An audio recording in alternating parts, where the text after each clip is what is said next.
knew.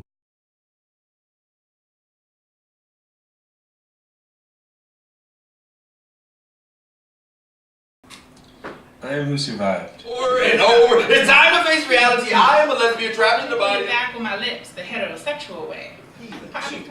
My first big wheel came from a please don't speak. Sure. He couldn't help that he was a roach. He was just doing what a roach does. Whoa, Among us dirt preferring green grass over gold streets, I know an angel. But Trump, you're a joke, and Obama, you're a liar. But I know you're... Learn my game, yearning to ride my train of thought, but... I am the camel's back. 3 straws beyond its breaking point, attempting to voice my silence into spoken word, I have a scar. The aftermath of wounds, X marks the spot, the treasure being the knowledge that your body beat back the invader, but what do you do when you can't find the wound or see the scar? Not all wounds can be cared for or marked with the loving adhesive embrace of a band-aid. The military doesn't break everyone, but it usually leaves a scar somewhere. We soldiers, we sacrifice our civil rights like freedom of speech and doing as we please. We all have our own personal reasons, but the irony is we do it dying, defending, fighting for your freedoms. In exchange, we gain goods and opportunities, but neither the recruiter nor the contract conveyed the complexity of the price we would pay. Now I'm trying to raise my voice above a whisper, unable to yell past unidentified anguish. Politicians pull us puppets from the theater of their war, but the battle in our soul wages on, fighting concepts like survivor's guilt, an oxymoron. Some of us drink to drown the damage we cannot find. We fill the emptiness with smoke, coke, and wine, trying to stifle the subtle siren of fallen friends. Our sanity is the front line. We are grenades, ready to explode. We come home, locked, loaded, still doing what we were trained to do. Sometimes family gets caught in the crosshairs. We are not monsters. We are mortars, landmines, M16s, weaponized men. Somebody forgot to remove the firing pin. Some of us escaped the job of living, painting our own pink slips on walls, brushstrokes by bullets, revolved, chambered, and swallowed. Because it's got to be better than the pills the V8 pushes. Unable to push past the pain, war always leaves a stain, and not all of us can sustain past the imperceptible pain. I want to talk, but it hurts.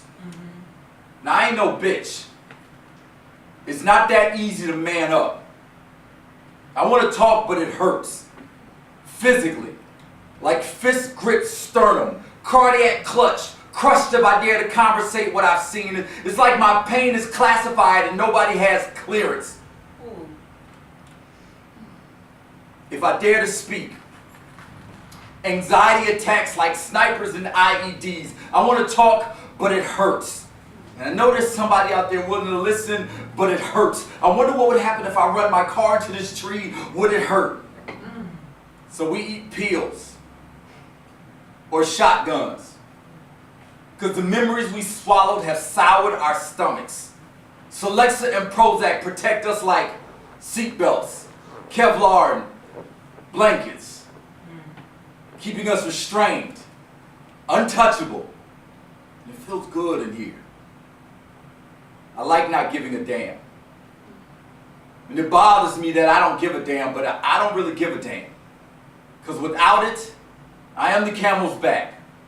3 straws beyond my breaking point. If I don't keep the carnage chemically contained in bottles of pain, it will spill all over everyone I love. And unlike me, they didn't sign up for this shit. I am who survived, forgive me. I am who survived, forgive me. I am who survived, forgive me. I am who survived, forgive me. I am who survived, don't forgive me. I am who survived, don't forgive me. I am who survived, don't forgive me. I am who survived hate. I am who survived hate me. I am who survived fucking hate me, kill me. I am who? I am who? I am who? I am who helped dirt and dust and death.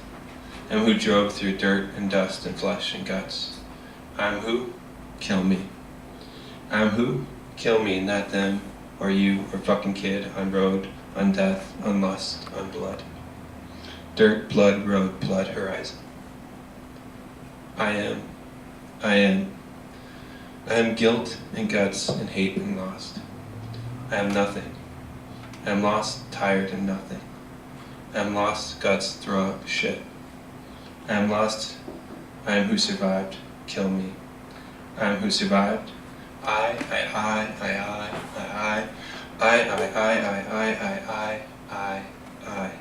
fuck I am who survived.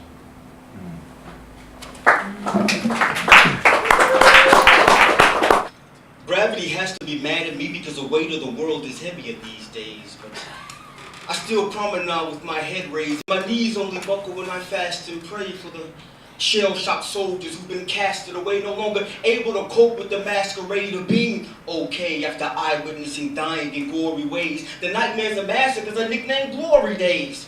Well, he's a patriotic hero. He doesn't feel like a hero, but they glorify him. And he thought of running away, but a mine ate his limbs. Well, he really should be proud because he took 5 of them, but was lost in the body count as friendly fire. Corporal Tillman.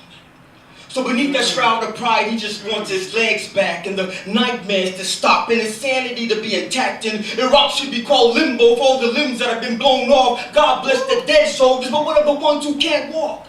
What about the right hand that turned to southpaw because of an IED in Baghdad? He can't play catch with his sons and his sad dad. He's depressed because he thinks he's a bad dad. His world toppled by insurgents on the quest to get virgins and a better life in the afterlife if they find infidels and purge them. Suicidal bombers or martyrs. It depends on what side of the boom you're on. The Holy Bible or Quran. Different perspectives make them assume we're wrong, but who's to say who can pray in a particular way on a particular day to a particular God who's not so particular, but what is so ridiculous is that it's so testicular. In other words, who's got the biggest balls? I mean, bomb. Was it George W. or Saddam? Or was it the kid with the killer vendetta because collateral damage murdered his mom? Hate is contagious, and rage is a symptom. If the system is corrupt, then what will erupt are more victims looking to get those who put them in the predicament they're in. Even a coward resorts to sin to taste the sweetness of revenge. But where does it end? In a world full of blind folks, when eye for an eye, leave us savagely plucking out eyes because we've been poked. And those who didn't provoke are the ones who feel the wrath, drowning in tears and bloodbaths that were drawn by warlords and psychopaths. Psycho son and psycho dad versus terrorists and sick dictators. I'm a slick shit hater, but they play the mind games to perfection because they've got us fighting wars over weapons of mass deception. We're killing and dying by the masses and clashes with everybody but the bastards who crashed into our monuments. Death is being issued like condiments and drive-through windows. Welcome to Armageddon, may I take your order? And it takes a lie to cover a lie so the sin grows and grows as the tears flow and flow as a rate of suicide soar. Some soldiers can't take another tour in this debacle of a war. They'd rather die than be killed by the bomb in the road or a mom strapped with the booby trap to make a baby explode. Maybe I'm old-fashioned, but these bastards ain't fighting fair. The Geneva Convention didn't mention my wife in the trenches, protecting folks who don't want to stare. And the word warfare in itself is an oxymoron, because we morons just think of more ways to kill with more bombs. And the devil's having a field day while God's creation is running amok. We wrestle not with flesh and blood, we're living the prophecies. Folk, wake up.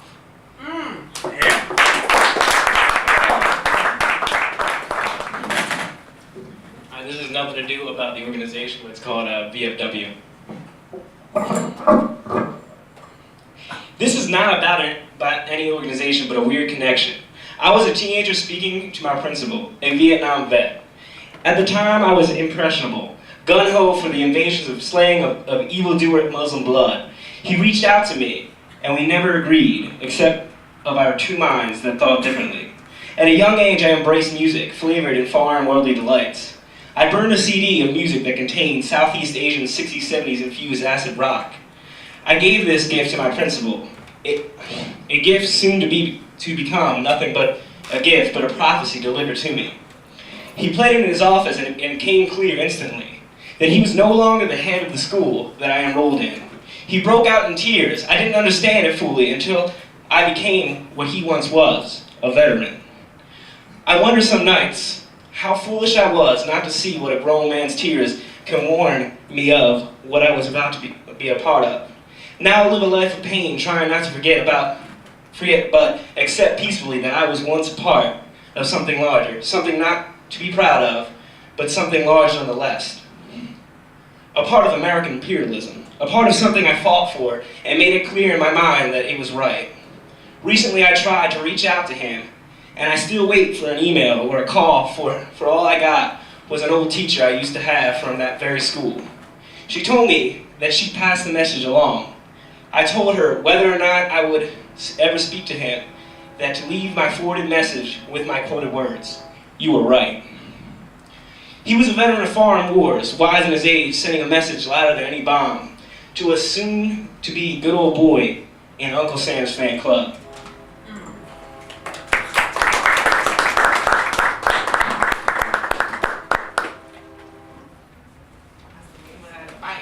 I've always gotten chills from hearing the Star-Spangled Banner, but when I hummed it while blowing you, it seemed so much grander.